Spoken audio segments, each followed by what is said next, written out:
இந்த சனிதோஷங்கள்லேருந்து விடுபட்டு சௌக்கியமாக இருப்பா அப்படின்னு இதோட பலஸ்ருதி. பெயர்பட்ட புண்ணியமான ஒரு சரித்திரம். இதை நாம் தினமும் அனுபவிச்சுட்ருக்கோம்.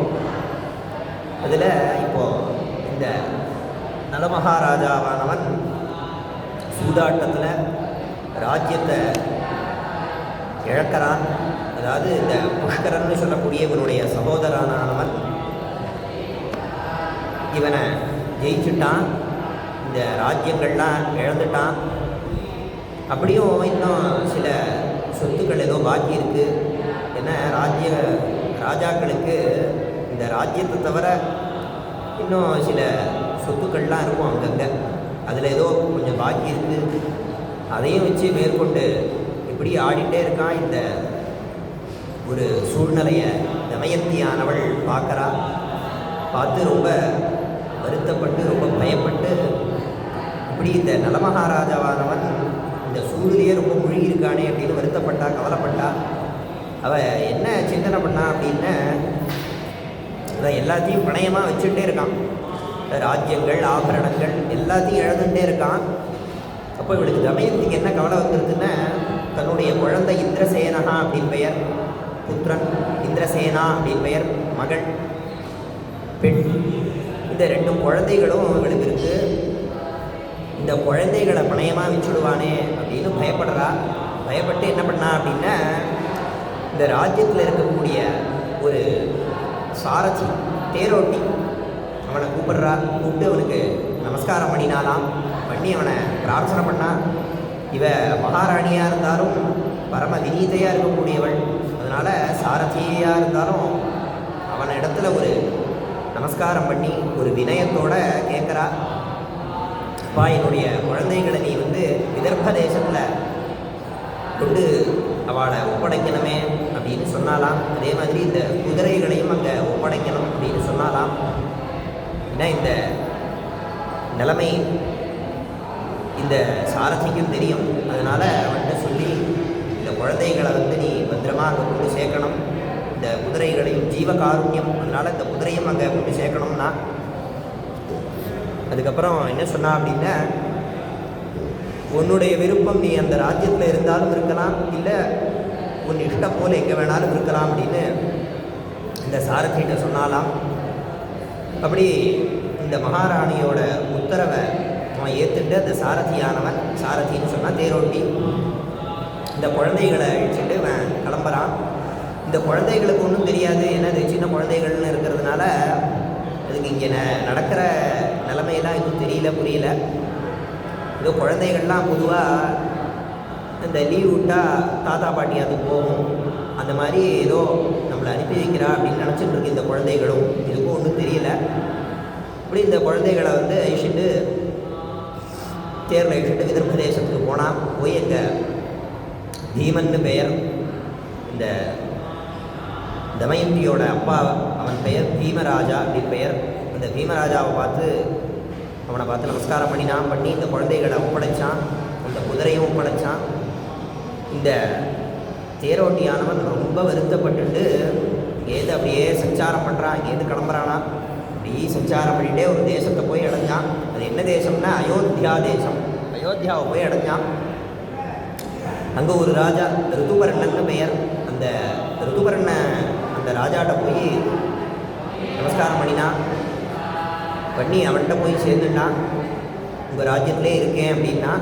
அப்போது அந்த ரிதுபர்ணனானவன் உனக்கு என்ன தெரியும் எல்லாம் விசாரித்து அங்கே தேரோட்டியாக நியமித்தான் இவனை. இந்த தேசத்துலேருந்து அந்த அயோத்தியா தேசத்தில் போய் தேரோட்டியாக அங்கேயே அப்படியே இருந்துட்டுருக்கான். இப்போது இந்த நிஷத தேசத்தில் என்ன ஆச்சு அப்படின்னா, இந்த நலமகாராஜாவானவன் எல்லாத்தையும் இழந்துட்டான். ஏகவாசதா அப்படின்னர். ஒரு வஸ்திரம், அதாவது உத்தரியம், அதையுமே பணயமாக வச்சு ஆடிட்டான். ஒரு வஸ்திரத்தோடு இருக்கான். எல்லாத்தையும் இழந்த நிலைமையில தலை முடிஞ்சிட்டு வரான். தமயந்தி முன்னாடி நிற்கிறான். தமயந்தியானவள் இவனுடைய நிலைமையை உணர்ந்து இதுக்கப்புறம் நம்மளுக்கு வனவாசம் தான் அப்படின்னு புரிஞ்சுட்டு 2 பேரும் வனவாசத்துக்கு கிளம்பினா. அப்படியே வனவாசத்துக்கு போயிட்டே இருக்கா. இந்த சமயத்தில் என்ன பண்ணினா அப்படின்னா, இந்த புஷ்கரன் இந்த ஊர் மக்களுக்கெல்லாம் ஒரு உத்தரவு போட்டான். என்ன உத்தரவு அப்படின்னா, இந்த நலமகாராஜா தமயந்தி இருக்காளே, இவர்களுக்கு யாருமே உதவி பண்ணக்கூடாதுன்னுட்டான்.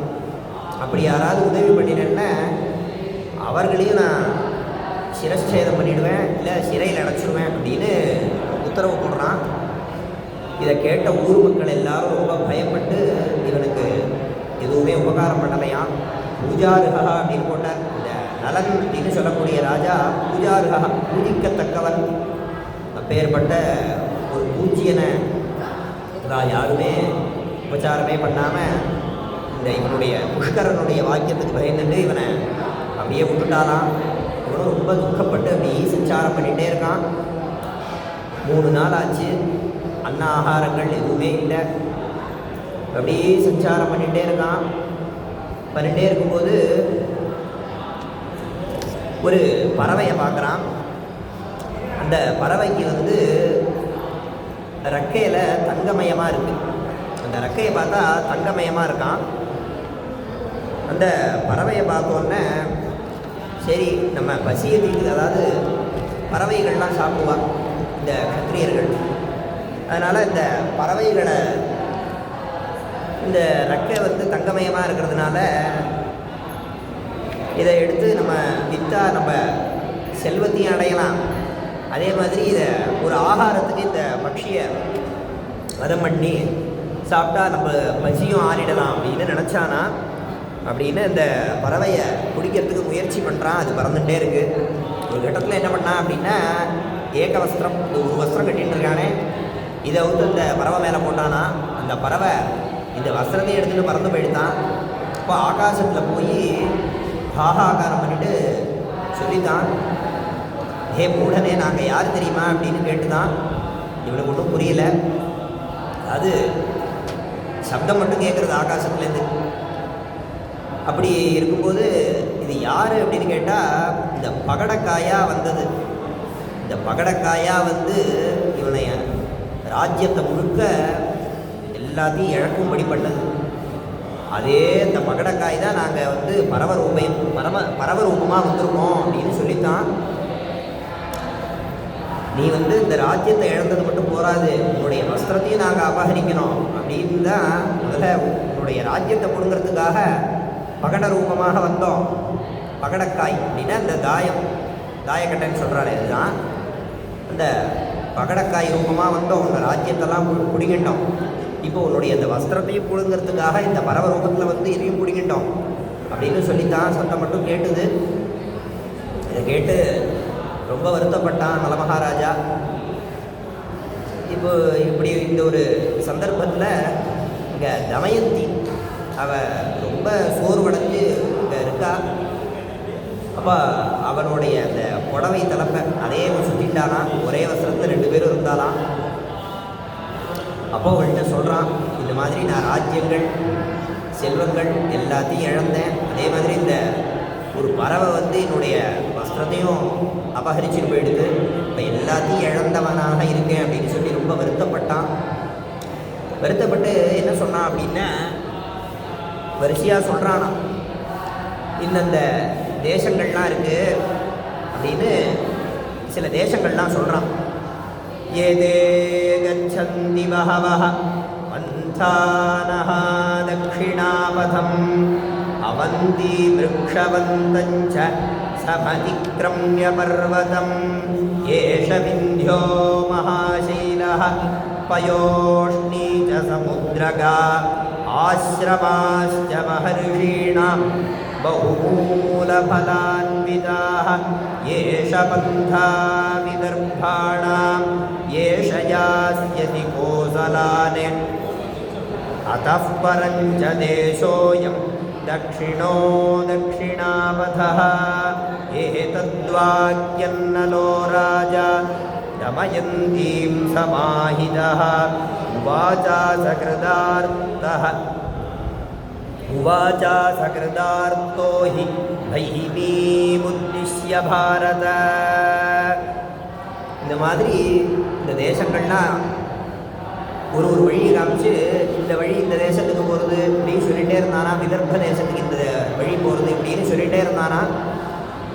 இதை கேட்ட தமயந்தி ரொம்ப வருத்தப்பட்டாலாம். ததஸ்ஸா பாஷ்பகலயா வாசா துக்கேன கர்ஷிதா உவாச தமயந்தி தம் நைஷதம் கருணம் வசஹ உத்வேபதே மே ஹ்ருதயம் சீதஞ்ஜங்கானி சர்வசஹ தவ பார்த்திவ சங்கல்பம் சிந்தயந்த்யாः புனः புனः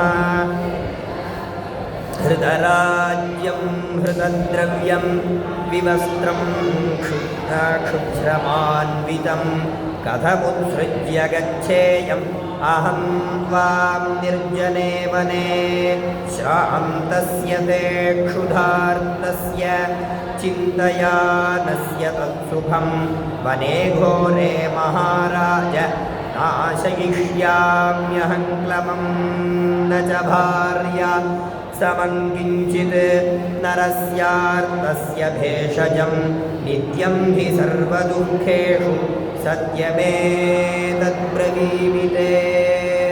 இப்படி மறுபடியும் இந்த வழியெல்லாம் காமிச்சு இந்த தேசத்துக்கு இந்த வழி போகிறது அப்படின்னு சொல்ல இதே மாதிரி விதர்ப தேசத்தை காமிச்சு இது விதர்ப தேசத்துக்கு போகிற வழி அப்படின்னு சொல்ல இப்போ ரொம்ப வருத்தப்பட்டு தமயந்தியானவன் கேட்டாலாம், என்ன நீங்கள் கைவிடுறதாக தீர்மானம் பண்ணிவிட்டீர்களா அப்படின்னு கேட்டாலாம்.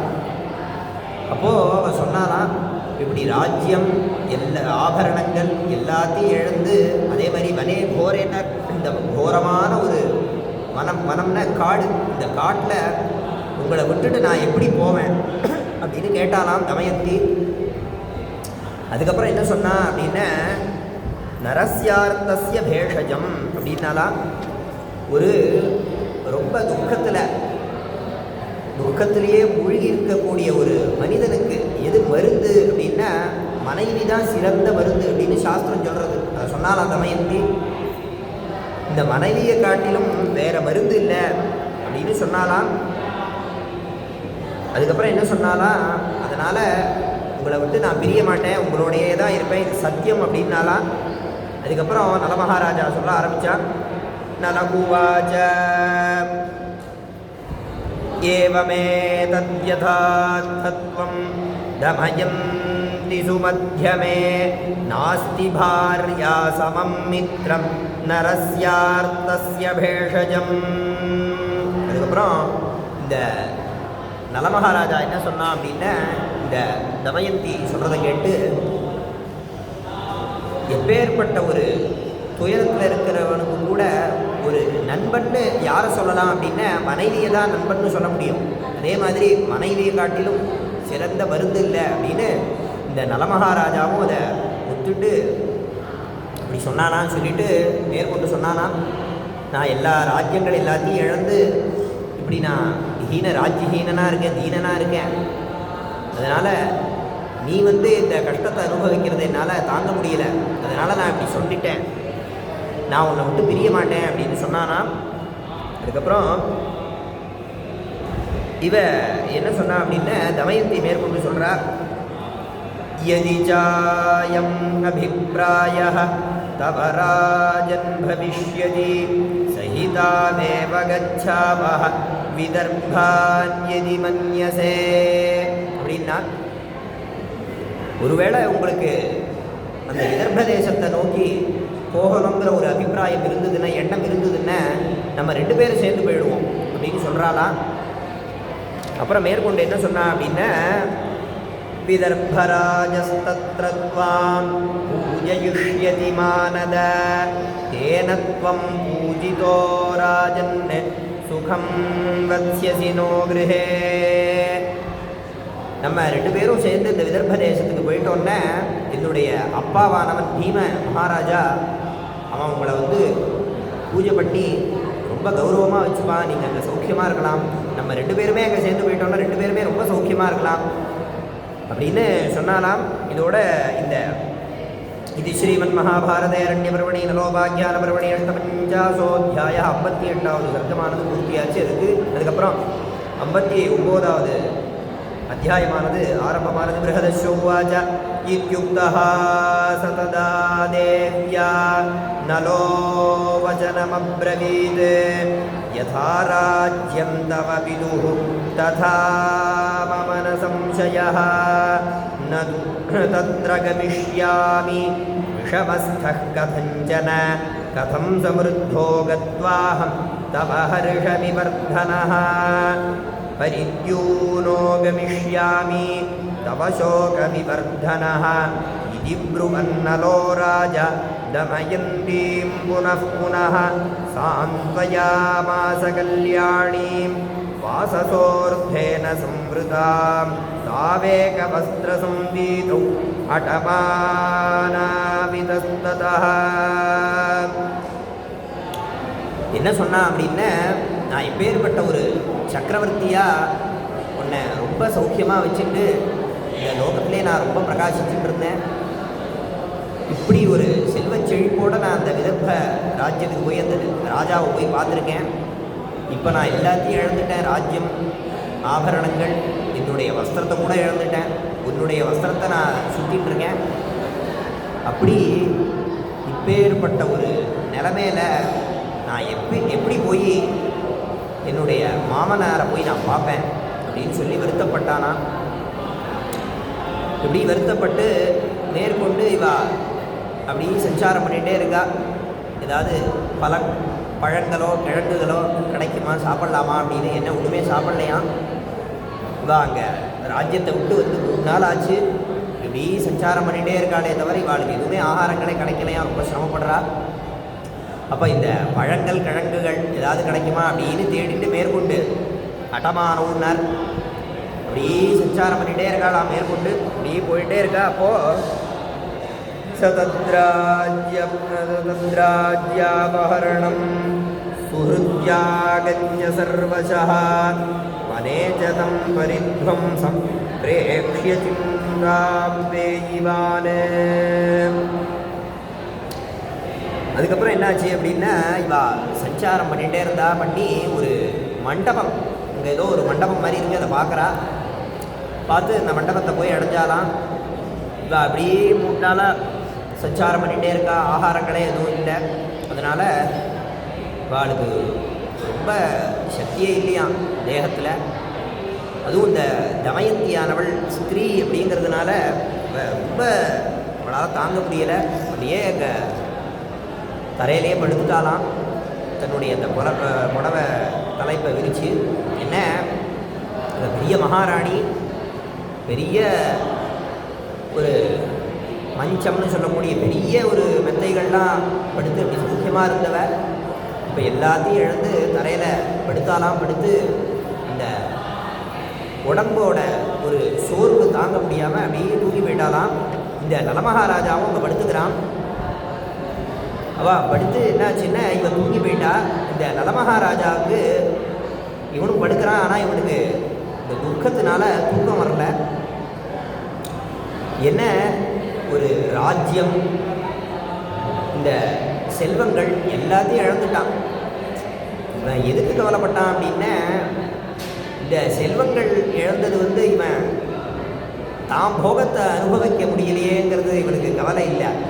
அதை விட என்ன கவலை அப்படின்னா, தான தர்மங்கள்லாம் பண்ண முடியலையே அப்படிங்கிறது கவலையாக இருந்தது. என்ன நிறைய செல்வங்கள் இருந்தால் தான் தான தர்மங்கள்லாம் பண்ண முடியும். எல்லாத்தையுமே இழந்துட்டான். இப்போ இவனுக்கே சாப்பாட்டுக்கு வழி இல்லை அப்படிங்கும்போது இவன் எப்படி இன்னொருத்தருக்கு ஒரு அதிர்ச்சி சத்காரமோ இல்லை தானங்களோ தட்சிணா தானங்களோ இல்லை வேறு ஒரு யஜ்ஞங்களோ எதுவுமே அனுஷ்டிக்க முடியாது. அதனால் எல்லாத்துக்குமே இந்த செல்வம்ங்கிறது ரொம்ப முக்கியம். அதனால் வேதமே ஒரு இடத்துல நிறைய சம்பாதிக்கணும்னு சொல்கிறது. ஓம் நாத்மனா த்ருப்யதி நான்யஸ்மை ததாதி யஸ்மை மஹதா த்ருப்யத்யாத்மனா ததாத்யன்யஸ்மை மஹதா பூர்ணகும்போதவ்யம். ஓம் அப்படின்னு சொல்கிறது வேதம் ஒரு இடத்துல. யஸ்மை வா அல்பேனாஹரந்தி நாத்மனா த்ருப்யதி நான்யஸ்மை ததாதி ஓம் அப்படின்னு சொல்கிறது வேதமே. நிறைய சம்பாதிக்கணும்னு சொல்கிறது. அதே மாதிரி இன்னொரு இடத்துல வேதம் சொல்லிட்டு ஓம் ததோ மே ஸ்ரீயமாவஹ ஓம் அப்படின்னு சொல்லிட்டு இது வேதமே நிறைய இடத்துல நிறைய சம்பாதிக்கணும்னு சொல்கிறது. எதுக்கு சம்பாதிக்கணும் அப்படின்னா, அங்கே பாஷ்யத்தில் என்ன அர்த்தம் பண்ணினார் அப்படின்னா, இந்த தர்மானுஷ்டானத்துக்காக இதுக்காகவே சம்பாதிக்கணும் அப்படின்னு இங்கே பாஷ்யத்தில் விளக்கினார் நம்மளுக்கு. அதனால் நிறைய சம்பாதிக்கணும். எதுக்கு சம்பாதிக்கணும்னா, தர்மங்கள் நிறைய பண்ணணும், அனுஷ்டானங்கள் நிறைய பண்ணணும். ஏன்னா அனுஷ்டானம் பண்ணணும்னாலே எதுக்குமே பணம் வேணும். யஜ்யம் பண்ணணும், ஒரு ஹோமம் பண்ணணும்னாலும் அந்த ஹோம திரவியங்கள்லாம் வாங்குறதுக்கு நம்மளுக்கு பணமானது தேவைப்படுறது. அதே மாதிரி தட்சிணாதானங்கள்லாம் பண்ணுறதுக்கு பணமானது தேவைப்படுறது. அதனால் நிறைய சம்பாதிக்கணும் அப்படின்னு வேதமே சொல்லித்தரது. இவன் எல்லாத்தையும் இழந்ததுனால ரொம்ப கவலைப்படுறான். இவன் படுத்துட்டு இவனுக்கு எப்படி நிம்மதியாக தூக்கம் வரும்? தூக்கமே வரலையாம். ரொம்ப வருத்தப்பட்டானா. இப்படி வருத்தப்பட்டுட்டே இருந்தான். என்ன நினச்சான் அப்படின்னா, தன்னுடைய பிராணனை தியாகம் பண்ணிடலாமா அப்படின்னா, தன்னுடைய உயிரை விட்டுறலாமா அப்படின்னு நினச்சானா. அப்படி நினைக்கும் போது இன்னொன்றும் தோணித்தான். நம்ம பிராணனை தியாகம் பண்ணிட்டோன்னா, உயிரை விட்டுட்டோன்னே நம்ம மனைவியானவள் அவள் மகாபதிவிரத அப்படின்னா இந்த பதியவே விரதமாக உடையவள்னு அர்த்தம். அப்படி இந்த மகாபதிவிரத அதே மாதிரி நம்ம மேலே ரொம்ப பிரியமுள்ளவன். நம்ம பிராணத்தியாகத்தை பண்ணிட்டோன்னே அவளை யார் காப்பாற்றுவா? அவள் ரொம்ப வருத்தப்படுவா.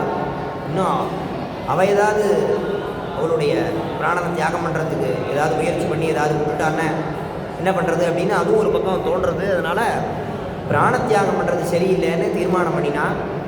அதுக்கப்புறம் என்ன நினச்சான் அப்படின்னா, நம்ம எங்கேயாவது இவளை விட்டுட்டு போயிடலாமா அப்படின்னு நினச்சான். என்ன, நம்ம கூடவே இருக்கிறதுனால தான் நம்ம கூட இவ மனத்தெல்லாம் சிரமப்பட்டுருக்கா. நம்ம இவளை விட்டுட்டு போயிட்டோன்னே இவருடைய தேசம் விதர்ப்ப தேசம், இந்த பீமராஜான்னு சொல்லக்கூடிய இவனுடைய தமயந்தியோட அப்பா, அவன் பெரிய ஒரு செல்வ செழிப்பு உள்ளவன். அங்கே போய் இவன் சௌக்கியமாக இருந்துருவாளோ, அதனால் விட்டுட்டு போயிடலாமோ அப்படின்னு இவன் நினைக்கிறான். இதெல்லாம் ஏன் நினச்சான் அப்படின்னா, கலியோட ஆவேசம். கலி இப்படி தூண்டி விட்றான் புத்தியிலேருந்து. இந்த கலிபுருஷனோட ஆவேசம் என்ன பண்ணுறது, இந்த பத்னியை விட்டுட்டு போயிடுன்னு சொல்லிகிட்டே இருக்கான். பத்னியை விட்டுட்டு போகவே கூடாது. ஏன்னா இந்த பத்னியானவள் கடைசி வரைக்கும் நம்ம ரட்சிக்கணும், விட்டுட்டு போகக்கூடாது அப்படின்னு நம்ம சாஸ்திரம் சொல்கிறது. ஆனால் இவனுக்கு ஏன் இப்படி தோணித்துன்னா, கலியோட ஆவேசம் விட்டுட்டு போகணும்னு சொல்லிகிட்டே இருக்குது. அதாவது ஒரே வஸ்திரத்தை சுற்றின்னு இருக்கான். என்ன பண்ணான் அப்படின்னா, முதல்ல இந்த வஸ்திரத்தை அறுக்கணும்னு தீர்மானம் பண்ணினான். இவனுடைய போராத காலம் அங்கே ஒரு கத்தி இருந்துதான். அதை அந்த கத்தி எடுத்துகிட்டு வஸ்திரத்தை அறுத்து ஒரு சின்ன ஒரு வஸ்திரத்தை இவன் இடுப்பில் சுற்றிட்டான். சுற்றிட்டதுக்கப்புறம் என்ன பண்ணினான் அப்படின்னா, இவளை விட்டுட்டு போயிடலாம் அப்படின்னு தீர்மானம் பண்ணினான். தீர்மானம் பண்ணிவிட்டு தேவதைகளெல்லாம் பிரார்த்தனை பண்ணினான். சூரியன், சந்திரன், அதே மாதிரி அஷ்டதிக் பாலகர்கள், இந்த எல்லா தேவதைகளையும் பிரார்த்தனை பண்ணினான். என்னுடைய மனைவிக்கு நீங்கள்லாம் துணையாக இருங்கோ அப்படின்னு சொல்லி பிரார்த்தனை பண்ணி இந்த தமயந்தியை விட்டு கிளம்பினானா. கிளம்பி போனான். வாசல் வரைக்கும் போனால் திருப்பி ஓடி வந்தானா. ஓடி தமயந்தியை பார்த்து அழறான். இப்படி போயிட்டு வந்துகிட்டே இருக்கானா. இதே மாதிரி பண்ணிகிட்டே இருக்கான். ஏன் அப்படின்னா, இந்த கலியோட ஆவேசம் மனைவியை விட்டுட்டு போகணும்னு சொல்லிகிட்டே போயிடுறான். ஆனால் இந்த மந்திரத்தோட பலன், ஓம் கிருப்ணாபிதே சுப்ரஜாஸ்த்வாய ஹஸ்தம் மயா பத்யா ஜரதஷ்டர்யதாசஹா அப்படின்னு மந்திரவத்தா பாணிகிரகண மந்திரவத்தா பாணிகிரகணம் பண்ணியிருக்கான். அதோட மந்திரத்தோட பலமானது என்ன சொல்கிறது அப்படின்னா, அந்த சம்ஸ்காரமானது மனைவியை விட்டுட்டு போகாத அப்படின்னு சொல்லிகிட்டே இருக்குது. அதனால் மறுபடியும் ஓடி வரான். ஓடி இந்த மனைவியை பார்த்து அழறான். இப்படி போயிட்டு வந்தானா. இது எதை போல இருந்தது அப்படின்னா, தோலேவ முகுராயாதி யாதி செய்வ முகுர்முகு அப்படின்னு போட்டார். தோலா அப்படின்னா என்ன அப்படின்னா, ஊஞ்சல் அர்த்தம். தோலோத்சவம்னு சொல்கிறாரு. டகாரம் தான், டகாரம் இல்லை, தோலோத்சவம் அப்படின்னா இந்த ஊஞ்சலுக்கு தோலான்னா ஊஞ்சலுக்கு பெயர். அதனால் இந்த தோலோத்சவம் அப்படின்னு சுவாமிக்கு பண்ணுறது உண்டு. இந்த மாதிரி தோலேவ அப்படின்னார். இந்த ஊஞ்சலை போல் அந்த ஊஞ்சலை ஆட்டி விட்டால் எப்படி முன்னாடி வரும், திருப்பி பின்னாடி போகும். இப்படி வாசலுக்கும் உள்ளுக்கும் போயிட்டு வந்தானா இந்த நலனானவன். இப்படி போயிட்டு போயிட்டு ரொம்ப வருத்தப்பட்டான்.